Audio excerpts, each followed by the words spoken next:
మీ తీర్థయాత్రల plan ఎంతవరకు వచ్చిందమ్మా? ఫోన్‌లో తల్లి శారదను అడిగింది సంధ్య. కొద్దిసేపు మౌనం తర్వాత శారద అంది. ఏదో అనుకున్నాను కానీ, అవన్నీ ఎక్కడ కుదురుతాయి నాకు. అదేం అలా అంటావు? నాన్న రిటైర్ అయ్యి 2 నెలలు కావస్తోంది కదా! ఇంకా తీరిక దొరకలేదా నీకు? నొచ్చుకుంటూ అడిగింది సంధ్య. ఎక్కడమ్మా తీరిక? రిటైర్ అయిన దగ్గర్నుంచి మీ నాన్న స్నేహితులు ఎవరో ఒకరు రావడం, వాళ్ళకి వండి వాచడంతోనే సరిపోతోంది. మీ నాన్న కూడా ఇంతకాలంగా ఆఫీస్ పని ఒత్తిడితో ఒక్క రోజన్నా ఆస్వాదిస్తూ తిన్నదే లేదు. ఇప్పుడు ఒక్కసారిగా తీరిక దొరకడంతో అది చేసిపెట్టు, ఇది చేసిపెట్టు అని అడుగుతున్నారు. అలా గడిచిపోతున్నాయి రోజులు. కూతురితో చెప్తున్నట్టు కాకుండా తనకి తనే చెప్పుకుంటున్నట్టుగా అన్న శారద, సరే కానీ రవి సంగతులు చెప్పు అంటూ మాట మార్చేసింది. శారద భర్త కృష్ణమూర్తి రైల్వేలో పనిచేసి ఈ మధ్యే రిటైర్ అయ్యారు. వారికి ఇద్దరు పిల్లలు. ఒక కొడుకు, ఒక కూతురు. ఇద్దరికీ పెళ్ళిళ్ళు అయ్యాయి. కొడుకు, కోడలు బెంగుళూరులో ఉద్యోగాలు చేస్తున్నారు. వారికి ఇద్దరు ఆడపిల్లలు. కూతురు, అల్లుడు హైదరాబాద్‌లో ఉద్యోగాలు చేస్తున్నారు. వారికి ఒక మగపిల్లాడు. కృష్ణమూర్తిది రైల్వేలో ఉద్యోగం కావడంతో ఎక్కువగా ట్రాన్స్‌ఫర్‌లు అవుతూ ఉండేవి. పిల్లి పిల్లల్ని తిప్పినట్టుగా ఊర్లు మారుతూ ఉంటే పిల్లల చదువు పాడవుతుందని, శారదని పిల్లల్ని తమ సొంత ఊరు కాకినాడలో ఉంచాడు మూర్తి. వారి దగ్గరే కృష్ణమూర్తి తల్లి అనసూయమ్మ గారు ఉండేవారు. ఏదైనా ఉద్యోగం చేస్తే వేన్నీళ్లకు చన్నీళ్లలాగా ఉంటుందని, ఉద్యోగానికి ప్రయత్నించమని ప్రోత్సహించాడు మూర్తి. పిల్లలకి మంచి చదువులు చెప్పించాలంటే కష్టపడటం తప్పదనుకుని అయిష్టంగానే ఒప్పుకుంది శారద. ఆమెకు త్వరలోనే ఒక ప్రైవేట్ కంపెనీలో ఉద్యోగం వచ్చింది. ఇక అప్పటినుంచి జీవితం ఉరుకులు పరుగుల మీదే సాగినట్టు తోచింది శారదకు. రోజు పొద్దున్నే పిల్లల్ని తయారు చేసి, వంట చేసి, అందరికీ బాక్సులు సర్ది, అత్తగారికి అన్నీ సిద్ధంగా పెట్టి ఆఫీస్‌కి వెళ్ళేది. సాయంత్రం ఇంటికి వచ్చేటప్పుడు ఇంటికి కావలసిన సరుకులు, కూరగాయలు తెచ్చుకోవడం, రాత్రి వంట పని ఆమె దినచర్య. అత్తగారు కొంతకాలానికి గతించారు. ఆ తరువాత కొడుకు పెళ్లి, మరో 2 ఏళ్లకి కూతురు పెళ్లి చేశారు. కూతురు సంధ్య పురిటికి కాకినాడ వచ్చేనాటికి శారద ఉద్యోగం మానేసింది ఇంక పని చేయలేక. పిల్లాడికి మూడో నెల వచ్చాక సంధ్య హైదరాబాద్ వెళ్ళిపోయింది. ఆ తర్వాత మూర్తి పనిచేస్తున్న చెన్నైకి మకాం మార్చేసింది శారద. ఎన్నో సంవత్సరాల తర్వాత అమ్మానాన్న కలిసి ఉండబోతున్నారని పిల్లలిద్దరూ సంతోషించారు. మూర్తి రిటైర్ అయ్యాక ఈ మధ్యనే ఇద్దరూ కాకినాడ చేరారు. శారద, మూర్తి చెన్నైలో ఉండగా ఒకరోజు సంధ్య తల్లిని అడిగింది. నాన్న ఇంక రిటైర్ అవుతారు కదమ్మా! అప్పుడంతా ఖాళీనే మీ ఇద్దరికీ ఏం చేస్తారు అని. శారద ఎంతో ఉత్సాహంతో చెప్పింది. నేను ఎదురుచూస్తున్నది దానికోసమేనే. ఇంతకాలం బాధ్యతలతో ఏమీ చేయలేకపోయాం. ఇప్పుడు ఉద్యోగ బాధ్యతలు లేవు. పిల్లల బాధ్యతలు లేవు. అందుకే నాకు తీర్థయాత్రలు చేయాలని ఉంది. యూట్యూబ్‌లో చూసి వెళ్ళాల్సిన ఊర్లు అన్నీ ఒక లిస్టు రాసుకున్నాను కూడా. ముఖ్యంగా ఎప్పటినుంచో మథుర చూడాలని నా కోరిక. తల్లి ఉత్సాహం చూసి సంధ్యకు కూడా ఆనందం కలిగింది. ఈ విషయం గురించే ఇప్పుడు అడిగితే అలా పొడిగా సమాధానం ఇచ్చింది తల్లి. ఇన్ని సంవత్సరాలకి తనకి నచ్చింది చేస్తోంది అనుకుని సంతోషపడితే, ఇలా మాట దాటేసిందేంటి అని బాధపడింది సంధ్య. ఏంటి మీ చెల్లెలి ఇంటికి వెళ్తావా 20 రోజులు? ఎందుకు? అన్నట్టు అడిగాడు మూర్తి భార్యను. మా చెల్లెలి కూతురు చిత్ర ఉంది కదా! దానికి పాప పుట్టింది ఈ రోజే. మా చెల్లి రమ్మంది కాస్త సాయానికి. చంటి పిల్లతో చేసుకోవాలంటే దానికి భయంగా ఉందట. అక్కని పైగా పక్క ఊర్లోనే ఉండి వెళ్ళకుండా ఎలా అండీ చెప్పింది. సరే వెళ్ళిరా ఎంత అవసరం ఉంటే పిలిచిందో. నా తంటాలేవో నేను పడతానులే అన్నాడు మూర్తి. ప్రయాణానికి తయారవడంలో మునిగిపోయింది శారద. ఆ రోజు సాయంత్రం సంధ్య ఫోన్ చేసినప్పుడు చెప్పింది శారద తన అనుకోని ప్రయాణం గురించి. సంధ్య వెంటనే అంది. నువ్వు పిన్ని వాళ్ళింటికి వెళ్తే నాన్న ఒక్కరే ఉండాలి కదమ్మా! హైదరాబాద్ వచ్చేయమను నాన్నని. కొన్ని రోజులు మాతో గడపొచ్చు. శారదకి ఈ ఆలోచన బాగానే తోచింది. సరే సంధ్య నాన్నతో చెప్తాను అంది.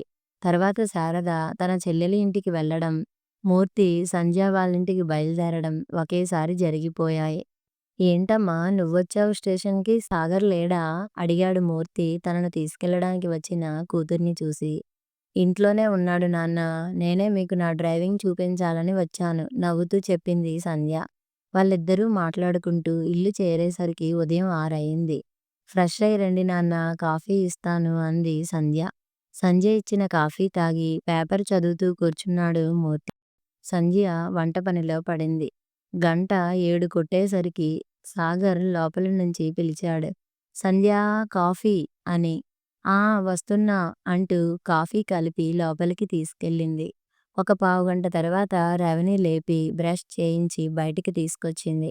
వాడు మూర్తిని చూస్తూనే హాయ్ తాత ఎప్పుడొచ్చావ్ అన్నాడు సంతోషంగా. పొద్దున్నే వచ్చానురా. నీకు సర్ప్రైజ్ ఇవ్వాలని నీతో చెప్పలేదు మమ్మీ అన్నాడు వాడిని ఒళ్ళో కూర్చోపెట్టుకుంటూ. అవునా! నేను చాలా సర్ప్రైజ్ అయ్యాను అన్నాడు రవి సంతోషంగా. ఈలోపు సంధ్య రవికి పాలు తీసుకొచ్చి, రవి పాలు తాగి స్నానం చేసిరా త్వరగా తాతయ్యతో సాయంత్రం ఆడుకుందువు గాని అంది. Okay mummy. తాత సాయంత్రం నీకు నా కొత్త వీడియో గేమ్స్ నేర్పిస్తాను అన్నాడు ఉత్సాహంగా. అలాగే అన్నట్టు తలూపాడు మూర్తి. సాగర్ బయటికి వస్తూ బాగున్నారా మావయ్య అని పలకరించాడు. బాగున్నాను సాగర్ అన్నాడు. ఎలా ఉంది మీ రిటైర్డ్ లైఫ్ అడిగాడు సాగర్. చాలా ప్రశాంతంగా ఉంది సాగర్. ఇప్పటికి దొరికిన తీరికతో నా పాత స్నేహితుల్ని అందరినీ కలుస్తూ కులాసాగా కబుర్లు చెప్పుకుంటూ నచ్చినవి వండించుకొని తింటూ హాయిగా గడిపేస్తున్నాను అన్నాడు మూర్తి. సాగర్, మూర్తి మాటల్లో పడ్డారు. సంధ్య పిల్లాడి వెనక తిరుగుతూ వాడిని స్కూల్కి తయారు చేస్తూనే వంటింట్లో పని చక్కబెడుతోంది. 7:30 అయ్యేసరికి రవికి ఇడ్లీ తినిపించి స్కూల్ బస్ ఎక్కించడానికి వెళ్ళింది. ఈలోపు సాగర్ పేపర్ తిరగేసి వాకింగ్కి వెళ్ళొచ్చాడు. సాగర్ స్నానం చేసి వచ్చేసరికి 8:30 అయింది. రండి నాన్న టిఫిన్ రెడీ పిలిచింది సంధ్య. మీకిష్టమని పెసరట్టు ఉప్మా చేశాను అంది. మరి పొద్దున్న రవికి ఇడ్లీ పెట్టినట్టున్నావ్ సందేహంగా అడిగాడు మూర్తి. అదా వాడు పెసరట్టు తినడు. ఉప్మా అంటే ఛీ అంటాడు. అందుకే వాడికి ఇడ్లీ చేశాను. మీకు సాగర్‌కి కూడా ఇష్టమని పెసరట్టు చేశాను అంది సంధ్య. ఆఫీస్‌కి వెళ్ళేదానివి ఇన్ని పనులు ఎందుకమ్మా అన్నాడు మూర్తి నొచ్చుకుంటూ. ఏం పర్లేదు నాన్నా నాకు అలవాటే అనేసింది సంధ్య తేలిగ్గా. నువ్వు కూడా తినొచ్చుగా సంధ్య మళ్ళీ నీకు ఆఫీస్ టైం అవుతుందేమో అన్నాడు మూర్తి. ఈరోజు మా ఇద్దరికీ వర్క్ ఫ్రమ్ హోమ్ నాన్నా తొందర లేదు. నేను మీకు పెట్టేసి స్నానం చేసొచ్చి తింటాను అంది. తర్వాత సంధ్య స్నానం చేసి వచ్చి అప్పటికే టేబుల్ మీదున్న చల్లారని పెసరట్టు తింటూ ఇంకేంటి నాన్నా మీకు కాలక్షేపం బాగానే అవుతోందా అని తండ్రిని అడిగింది. అది సరే కానీ అలా చల్లారనివి తినకపోతే నువ్వు వేడిగా వేసుకోవచ్చు కదమ్మా అన్నాడు మూర్తి.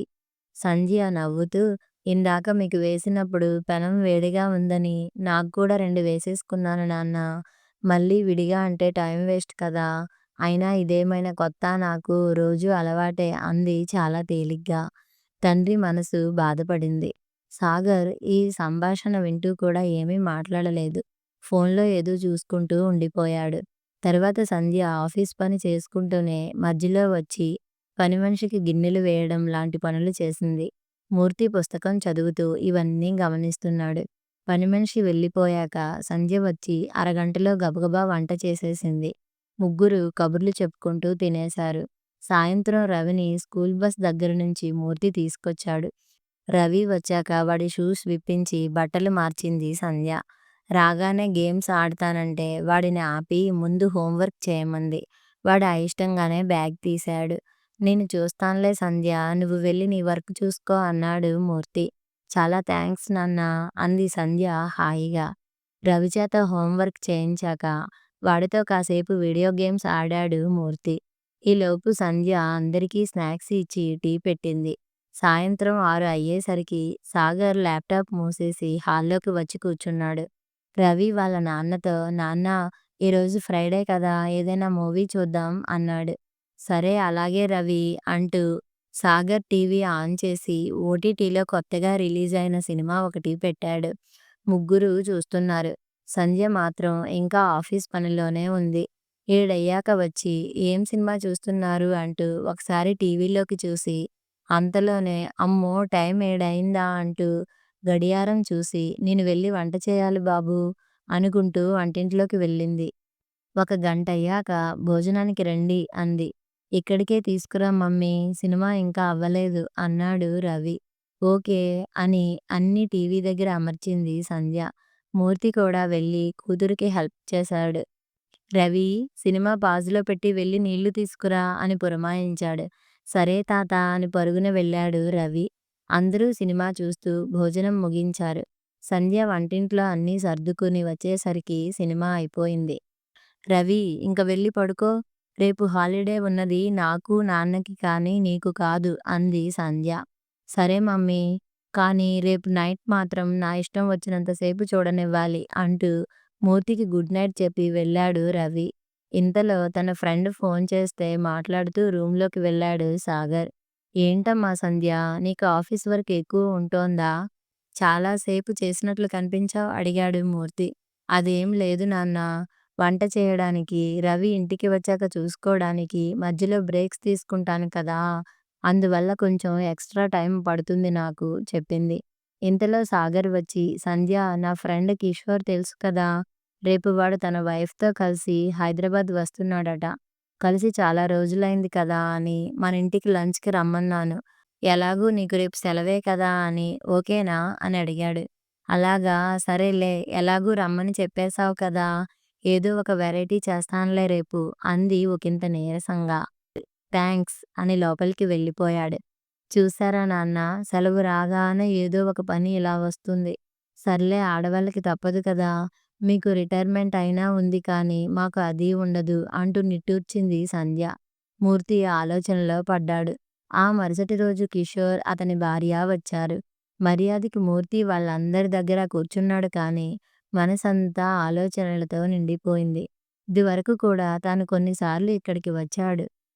కానీ ఎప్పుడూ తన కూతురు ఇంత కష్టపడుతున్నట్లు తనకి తోచలేదు. ఎప్పుడూ శారదతో కలిసి రావడం వల్ల తాను అంతగా గమనించలేదా? అయినా తన కూతురు అల్లుడి కన్నా ఎందులో తీసిపోయింది? ఒక్క వయసులో తప్ప ఇంకెందులోనూ తక్కువ కాకుండా ఉండాలనే వెతికి మరీ ఈ సంబంధం చేశాడు. మరెందుకు సంధ్య మాత్రమే అంత కష్టపడుతోంది? ఇదివరకు సాగర్ ఇలా ఉన్నట్టు తనకు గుర్తులేదే. అయినా అతన్ని తప్పు పట్టడానికి తనకి ఏం అర్హత ఉంది? తను కూడా ఇంట్లో ఇలాగే ప్రవర్తిస్తాడు. పైగా తన భార్య ఇష్టాయిష్టాలకి ఎక్కువ విలువ ఇస్తాడని మంచి పేరుంది బంధువర్గంలో. ఇక్కడి పరిస్థితులు చూశాక ఇప్పుడు అనిపిస్తోంది, తాను శారదకి తగినంత సాయం చేయలేదేమో అని.